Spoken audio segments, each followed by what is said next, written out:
If you like the video, make sure to like, subscribe, and comment. For more videos like this. People, tell me your glitch in the Matrix stories. My dad had this little toy monkey that he used to call his favorite child and tease me and my siblings with it.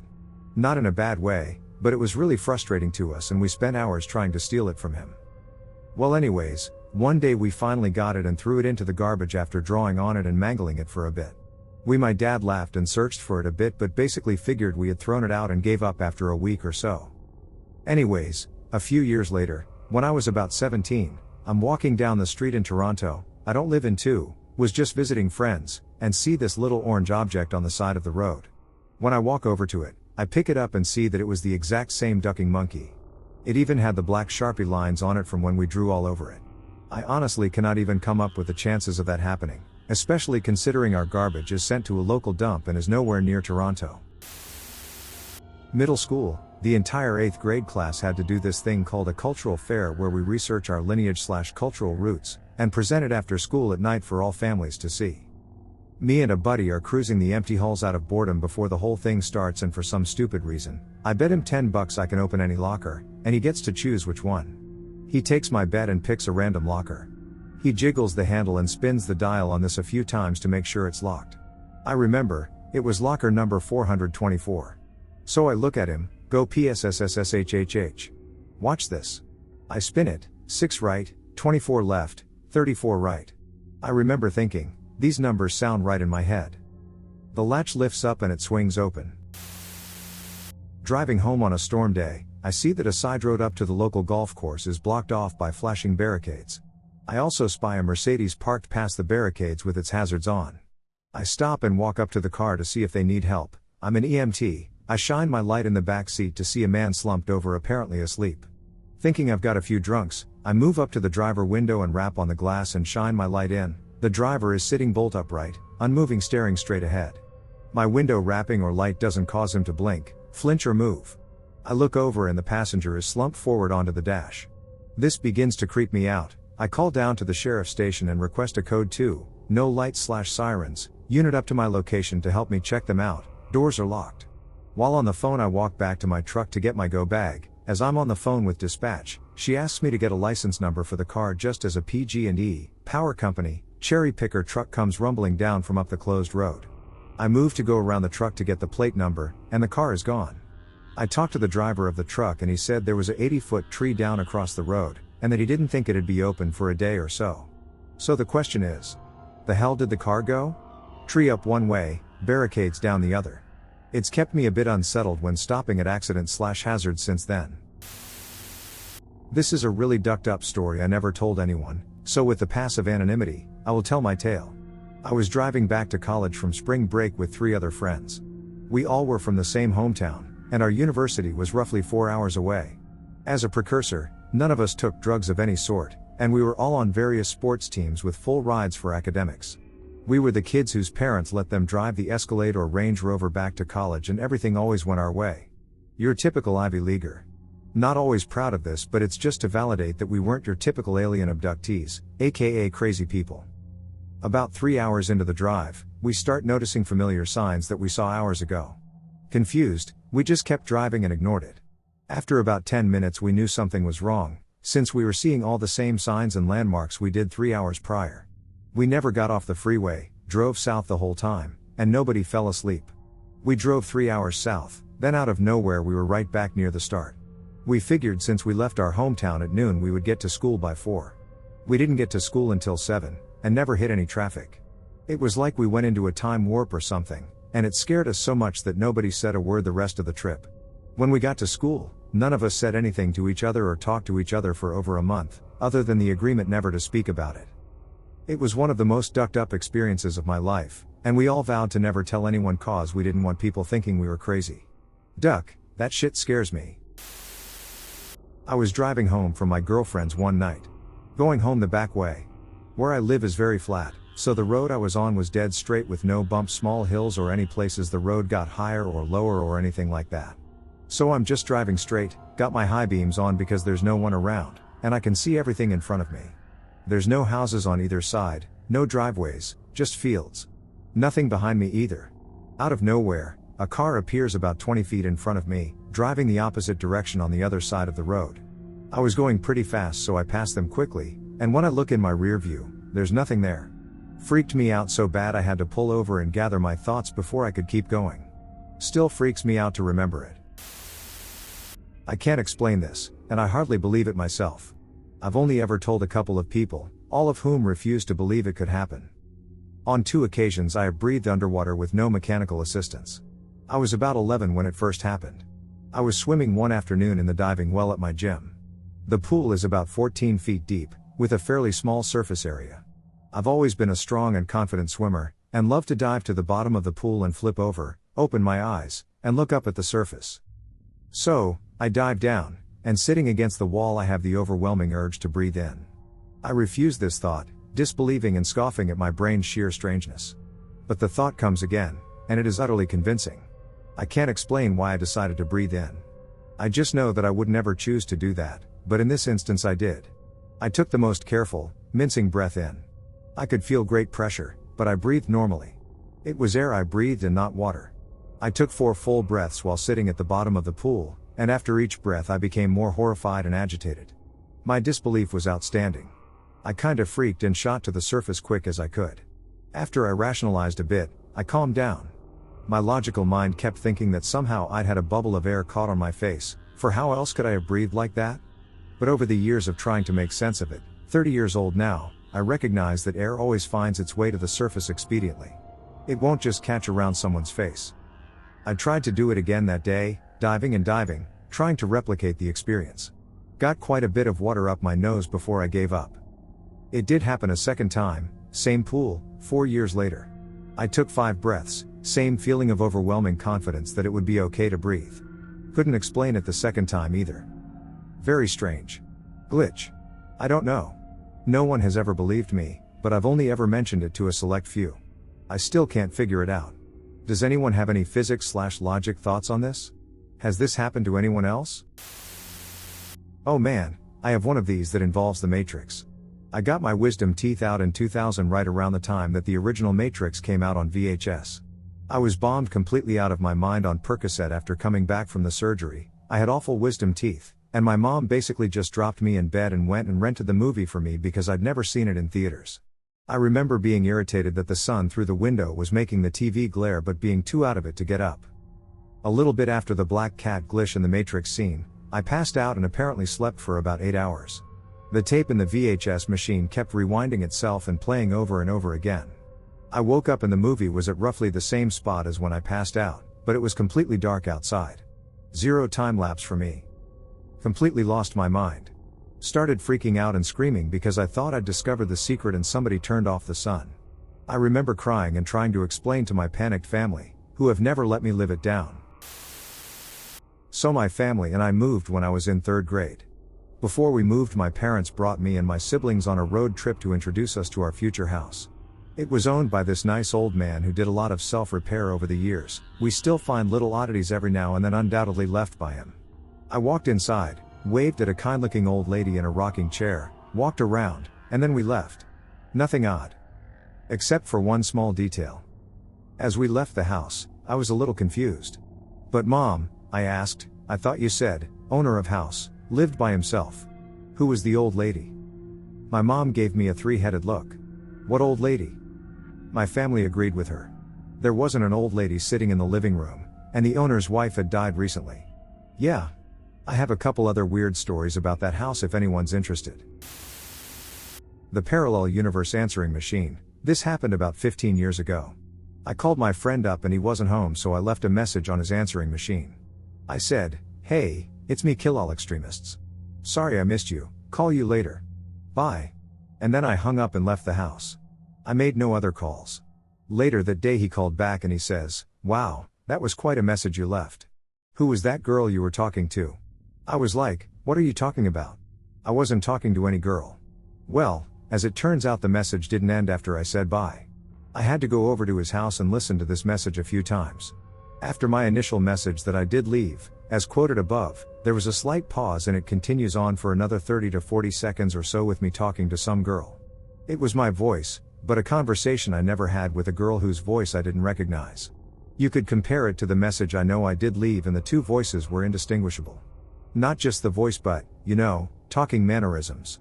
It was my voice. Also, references to my occupation and activities were the same. Basically, in this conversation I was talking to this girl about going skiing, but I had to go down to my shop and work on a car first, which totally correlated to me. Then the message just stopped. It was recorded on one of those digital answering machines that recorded the message to a chip, so there was no tape I could have taken and had analyzed, unfortunately.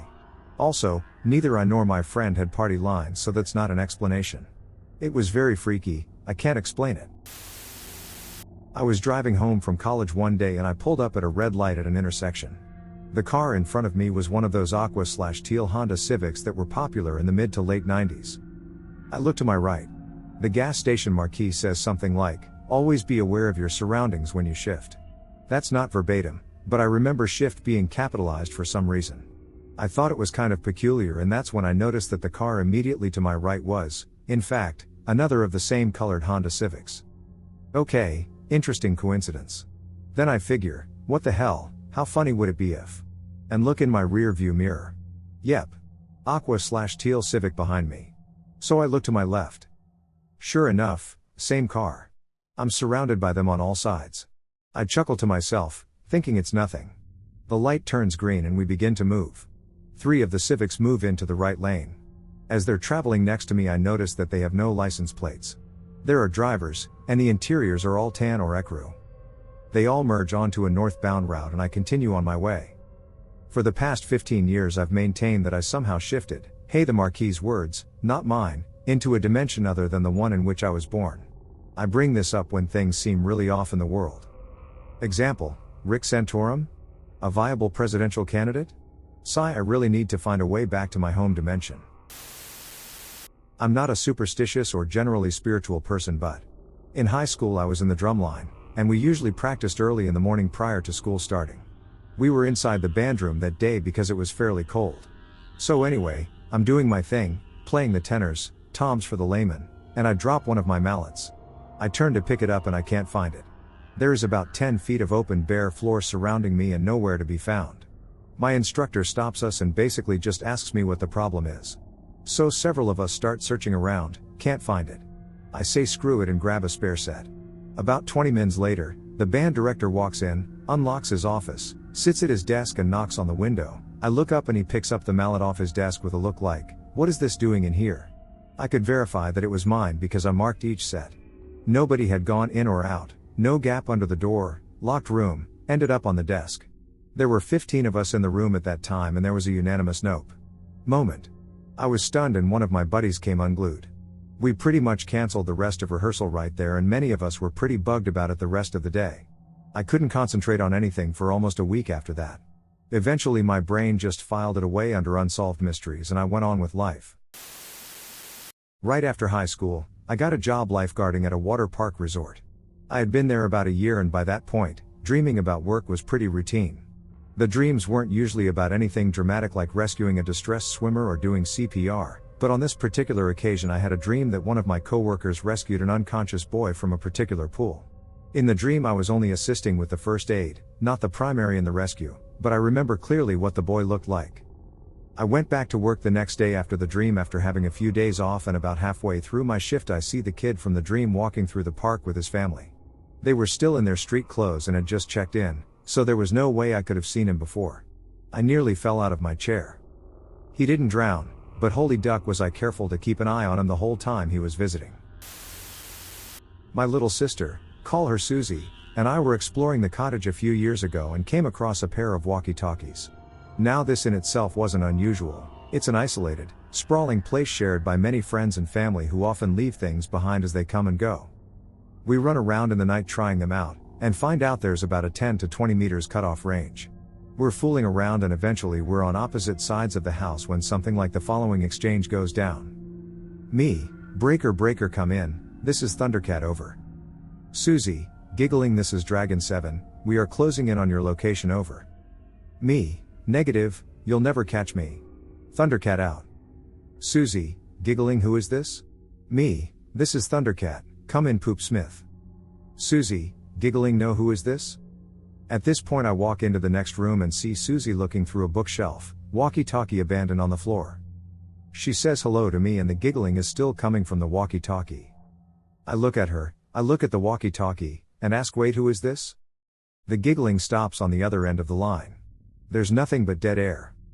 The next house is a couple of km away and there's nothing but woods, and a spooky cave, around us.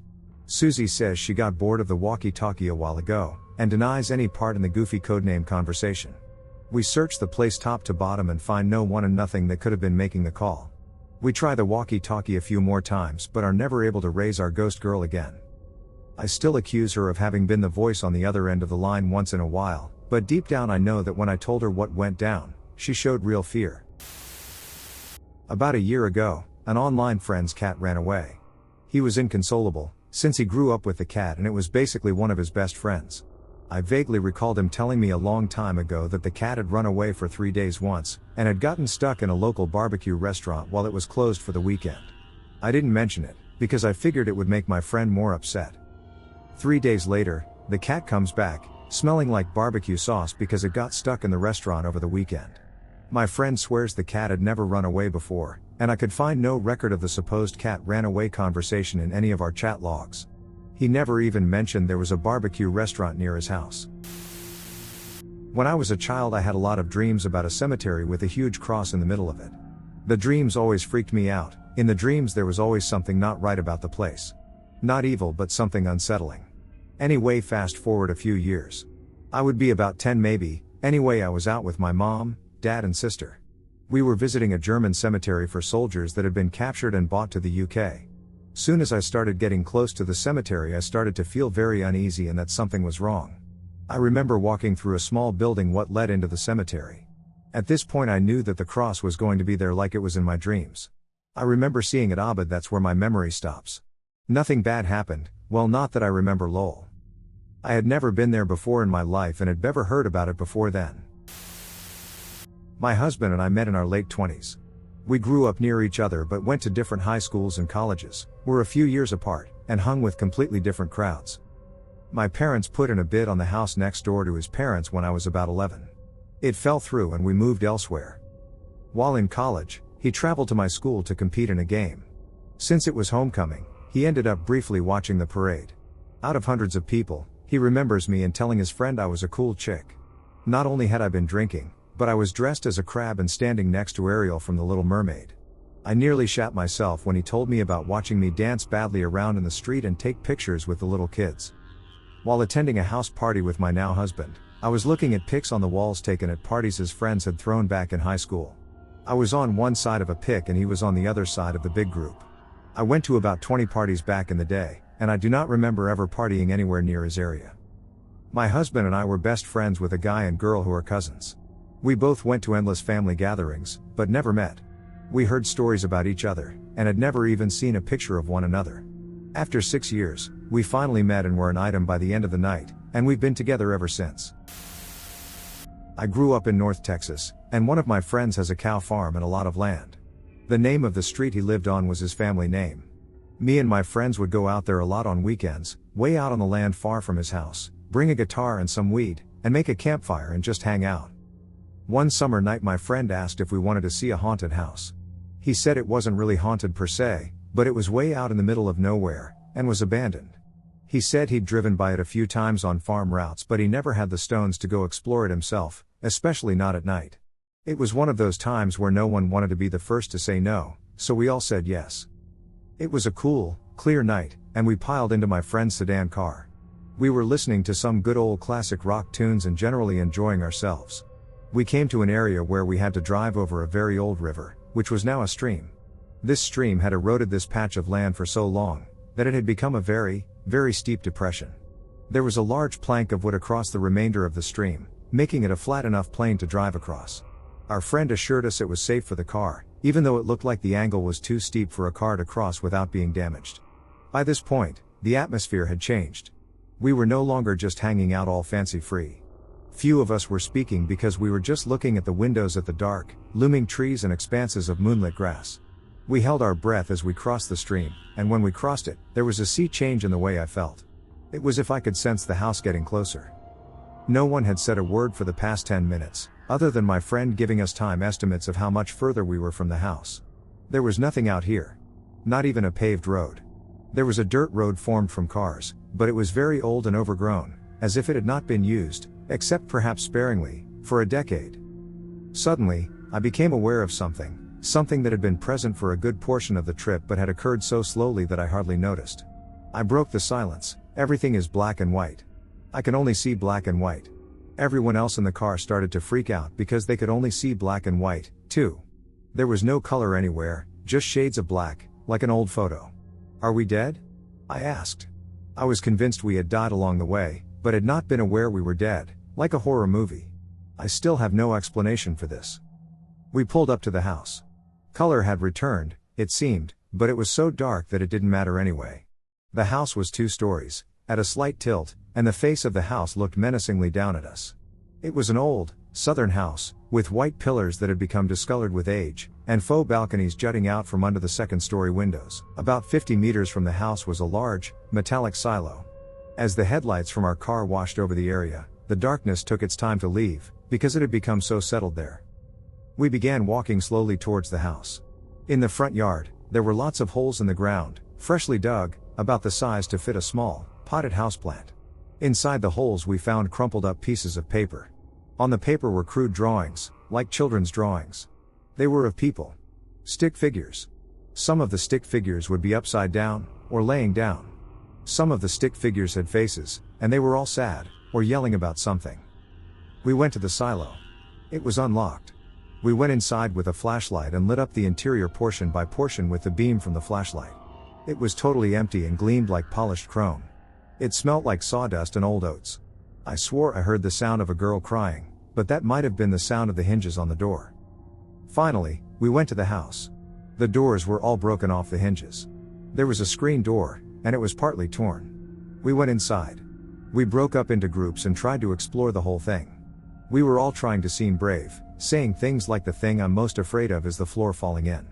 There were closets, and we'd hold our breath before we'd open the doors, but found nothing inside.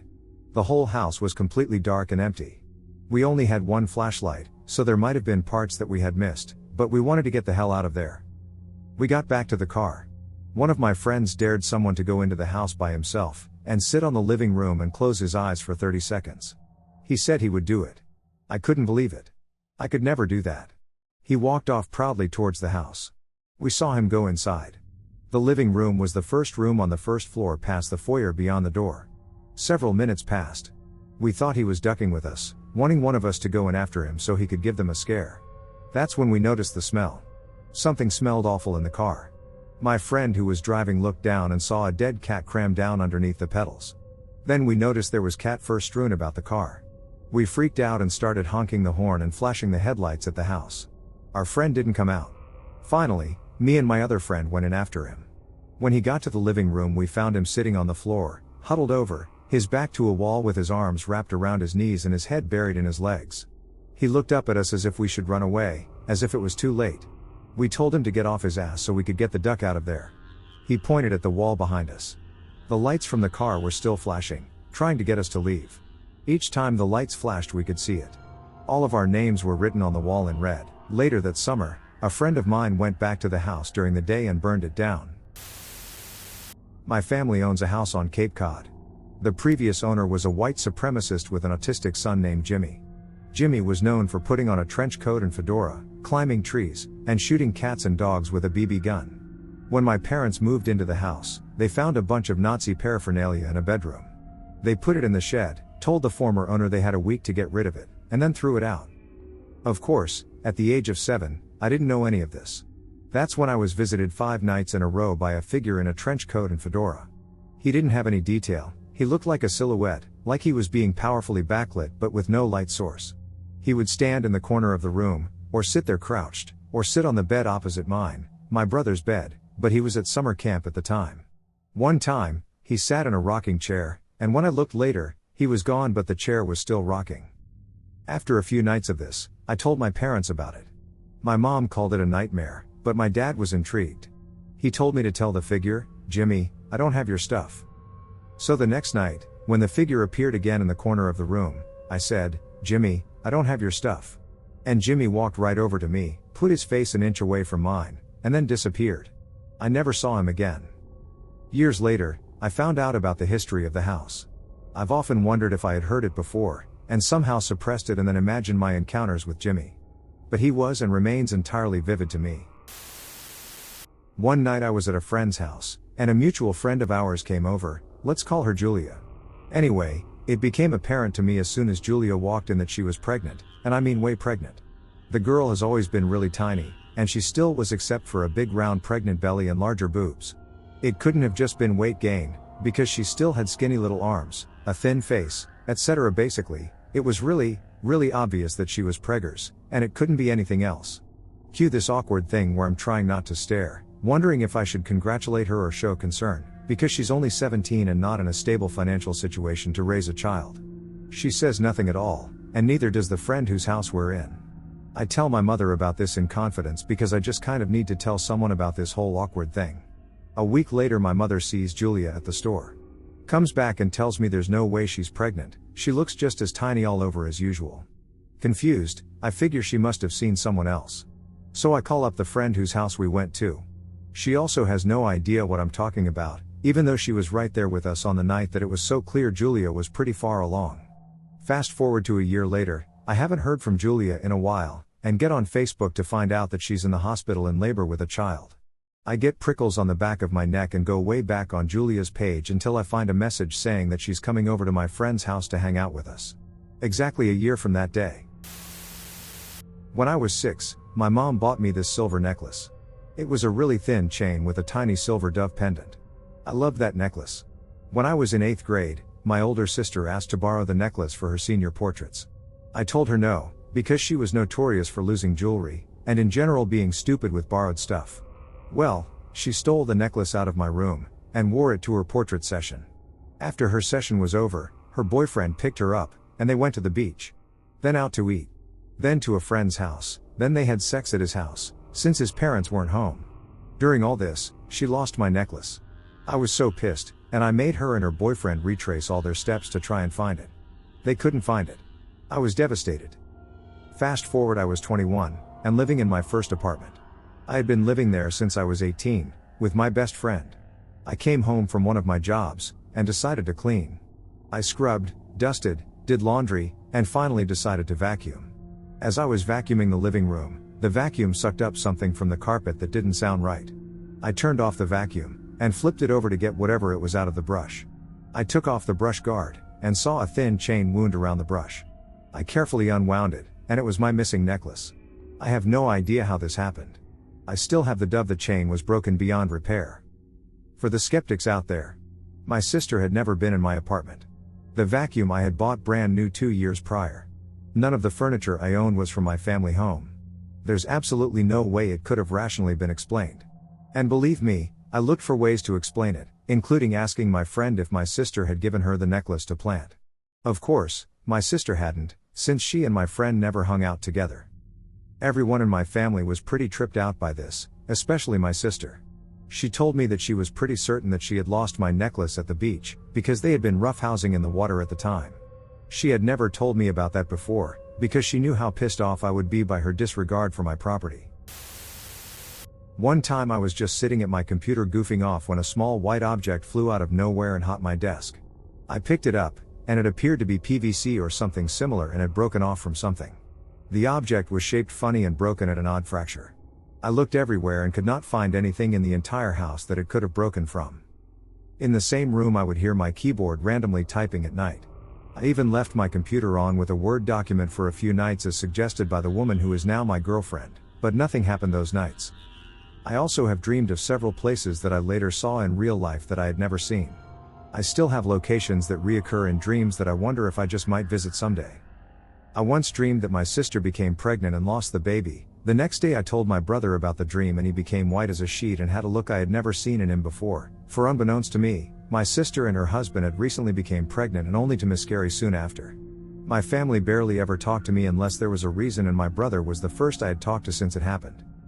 On the morning of April 19, 1995, I was just a young child riding on the school bus when I had an extremely strong and persistent feeling that something bad was going to happen, I didn't know what, but the feeling was overwhelming until suddenly it melted away and I said to myself, it happened minutes later as the regularly scheduled news segment on the radio came on. The DJ said announced the breaking news that minutes earlier an explosion had happened at the Alfred P. Murrah building in Oklahoma City, Oklahoma. Yes, the Oklahoma City bombing. Oh, and I had watched and looked at the time, which upon realization it had happened read 8:02. I lived in the Mountain Time Zone and the event happened Central, so would have been an hour ahead, 9:02 the exact time of the bombing. I had similar feelings the morning of 9/11, the Japanese tsunami, and when the morning my family found out that my infant cousin had been murdered the previous night. I have had many strange things happen, but the one I will end with is on Halloween when I was young. I lived way out in the country and at one point in the night I looked out the glass door and saw the Grim Reaper standing past the yard behind the ditch. This filled me with extreme fear and I looked away quickly, then out of curiosity looked back moments later and saw nothing. I recently asked my siblings and cousins if they had done it to trick me and they all said no, they never did such a thing, that they would have remembered, but that it would have been funny to do. Plus if they did, by nature they would torment me about it later. Remind me to tell you all about the hermit who died from eating the poison apple. That is a fun one and took me years to feel safe eating apples from our orchard. Not my story, but a friend of mine's. He is an old physics teacher, pretty open-minded. One day in the pub we were talking about ghosts, and I suggested that a person's energy could be contained in items like big rocks, or vehicles if that is where they died. He told me he had 2 ghost stories which he believed were true. I pressed him to tell me and he told me about Mr. Bentley. When he had been in his early 30s he'd lived next door to an undertaker's chapel of rest. One night he was having a smoke before bedtime when he happened to look down into the garden of his apartment which was between his building and the chapel of rest. In the garden he saw the shape of a man made entirely out of what he described as Christmas tree lights. The shape walked around the garden and suddenly disappeared. A few days later he was coming back from work and saw the undertaker cleaning his hearse in the yard. He said hello as usual and asked him about the thing he had seen in the garden. The undertaker told him that's old Mr. Bentley, he came in on Monday. My friend presumed the undertaker meant Mr. Bentley was a new member of staff, but Mr. Bentley wasn't. He was sitting in the chapel of rest waiting for a distant relative to take care of the arrangements. My friend was shocked and said that he felt as though someone had walked over his grave. The undertaker laughed and told him it wasn't the first time one of his customers had been seen taking a walk in the gardens. He wouldn't tell me his other story. Some years ago I was supposed to go on a trip to Florida to go deep sea fishing. My friend thought it was a great idea the day before to stop at Chuck E. Cheese after going to Guitar Center because he loved the pizza. I woke up around 5 in the morning and realized I had a terrible case of food poisoning. I'll spare the details of that. Seeing as my flight was at 9, I wasn't going on my trip. I spent all day at home, sick. I decided to watch A Beautiful Mind as it had just come out. This movie kind of messes with your mind and perception of reality when you're in right mind, so imagine what it did to me when I had been sick all day. Anyway, I'm having a conversation with my mom as the credits are rolling. The doorbell rang. I ran to get it. A friend, we'll call her Mary, had heard how sick I was and she came over to comfort me. When I answered we talked for a bit and I decided my parents should approve whether she could come in for a bit. We go to where my mom is sitting on the couch and my friend stands directly to my right. My mom looks up at me continuing the conversation we had been having during the credits, as if I had never left. I say to my mom, I want to make sure it's okay that Mary is here. My mom keeps talking. I say, is it okay that she's here? My friend says hi. My mom ignores it and keeps talking. I then say, well, should she leave? My dad pipes in and adds to the conversation. They're still talking at me, ignoring my friend and not responding to me. I'm embarrassed. I say to the both of them, okay, well, this is weird, she'll just stay then. Still no response to what I'm saying. I start motioning to them that they should take action and say hi. Mary looks at me puzzled, and shrugs. I sit down, flushed and sweating, starting to think that I've invented my friend and that she doesn't exist. So she didn't date my best friend? So I didn't go over to her house every other weekend for parties? I didn't run into her every day in the hallway at school? I had resolved myself to the fact that she never existed. We are still right in front of my parents and they seem oblivious to the way I am acting and even more oblivious to my friend standing next to me. Mary touches my shoulder and I look at her. Suddenly my mom gets a surprised look on her face and says, Mary, when did you get here? It was as if the doorbell ringing, me going to get my friend, and us standing there for all those minutes had never actually happened for anyone else except Mary and I. My girlfriend and I were camping in a cabin on the shore of Black Lake near the Thousand Islands in August 2010. The lady's cell phone tweaked out a bit, and to investigate the insides I had taken a tiny screw out of the back and set it on a small bedside table, but got distracted by the splendor of the out of doors and left things messy. We came back to the cabin later on and found ourselves locked out. The door wouldn't budge, so I went to the bedroom screen window and realized I could force it up enough to wedge my fingers in and unlatch the window. I reached in, picked up the bedside table and tipped it over onto the bed so I can crawl in. I got in, closed the window, put the table back behind me and then unlocked the front door. I then remembered that I had taken the cell phone apart and cursed because that tiny screw was on the table I tipped over. That's why you don't leave shit undone. I went back into the bedroom and that stupid microscopic screw was sitting directly on the table where I had originally left it. There's absolutely no way it wouldn't have been flung off the table when the table was tipped over onto the bed. I wasn't gentle. My mind was blown. Late that night the lady and I decided to throw caution to the wind and take some foolhardy risks. Immediately preceding the initiation of joy, the smoke alarm spontaneously started blaring its horrors directly over our heads, then stopped. It wasn't a fire, it wasn't carbon monoxide, the 9V battery tasted very fresh. It totally killed the mood. A friend a couple rooms away didn't get woken up by the smoke alarm, but she did hear a child laughing in the living room of the cabin in the middle of the night later in the week. I don't believe in ghosts. The Matrix definitely glitched up somehow. There are two things that have happened to me that were sort of reality glitches. The first time was when I was laying in my bed in my dorm room and looking out the window at the falling snow at night. My roommate was across the room in his bed doing the same thing and we were both talking about how nice it looked when bam I blink and suddenly it's daytime. I look around confused and don't see my roommate anywhere in sight. Freaking out and thinking that everyone in the world has disappeared, I go looking for him and eventually find him and I ask him what happened. He had absolutely no idea what I was talking about and I asked him where did the night go and he says we were both looking out the window looking at the snow when you just got really quiet and didn't say anything when I asked you questions, so I assumed you were asleep, but when I looked over you were just staring there with your eyes open looking out the window and actually blinked a few times. I just thought you were sleeping with your eyes open. The second weird thing was that once I woke up and checked my iPod and saw that it was 5 o'clock. Seeing as how I didn't have to go to work until 7 o'clock, I decided to try to go back to sleep. I very specifically remember checking my clock to make sure it was 5 o'clock because I did not want to oversleep. Anyways, I fall back asleep, and when I wake up, I check my iPod to see if I have to go to work yet. I had a pregnant when I saw that my iPod clock read 4:30. I checked my actual clock and that also read 4:30. When I was around 20, a few years ago, I kept having dreams about a woman with long black hair named Aurora, pronounced Aurora. They were different dreams but for some reason, her distinct face and name always ended up in them. It got to the point where I would wake up frustrated and confused, trying to Google her name or find out how I was connected to her. After a few months she stopped showing up and I dismissed it, thinking my brain was just being a scumbag. Fast forward a few years later, Halloween 2009, I'm in the car with a friend stopped at a gas station. I'm about to pull out and merge onto a highway when I get a phone call from a random number, so I stopped the car but no one answered. There was a person behind me who grew impatient, honked at me, and then swerved in front of me instead of waiting for 2 seconds for me to move. Second they get on the highway, some silver Civic loses control of their wheel and crashes into the car that swerved in front of me. I called the cops and waited at the gas station for them to come. Turns out the drivers of both cars died. It 100% would have been me if I hadn't have got that phone call. Called it back a few hours later out of gratitude and curiosity, rang 3 times and went to voicemail. Hi, you've reached Aurora, please leave your name and number. Never had goosebumps like that in me life. Called it again the next day, because I was that confused about the whole situation. Some woman answers, we get to talking, I tell her my entire story including the dreams I had. She tells me she doesn't know how I got her number and that she never called me as far as she remembers. Weird.